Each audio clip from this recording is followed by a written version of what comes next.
Universities nationwide are finally offering personal finance courses similar to what a lot of high schools are doing in many states. And while this sounds like great news, it actually might not be because they're probably making the same fundamental mistake that often leaves college students with knowledge but no actual behavior change. I'm a certified financial planner. I've spent years talking and writing about money psychology, and I am concerned that basically these universities are going to repeat the same mistake that we've been making for decades about financial education, in that they will treat financial education as primarily an information problem rather than a behavior and identity problem. And let me give some context.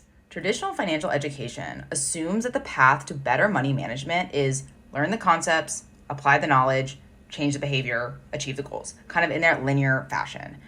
But decades of psychological research shows that increased knowledge rarely translates to improved behavior. This is like one of the most well documented things in psychology and social behavior. Why is this? It's because behavior isn't primarily driven by information. It's driven by your emotions, your identity, the social context, and psychological factors like present bias, temporal discounting, lots of different cognitive biases.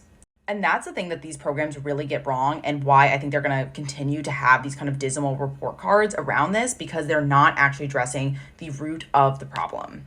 Okay, so you might be asking, what would genuinely effective financial education look like? Glad you asked. The first is it would address emotional and psychological dimensions of money. So looking at the values that students have and emotions they have around money and the origin of their financial belief. Because for a lot of these people, anybody really, it's really deep seated and rooted in your childhood, your very early experiences of money. Second, it would create safe spaces for financial practice and failure, allowing students to experience the emotional aspects of financial decisions without real world consequences. People often learn best by doing, and creating an environment where students can do that is often a really effective tool.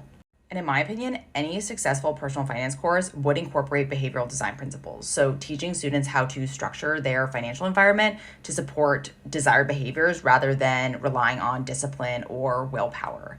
And finally, it would explore financial decisions as expressions of someone's value and identity rather than like math or like a basic rule to follow.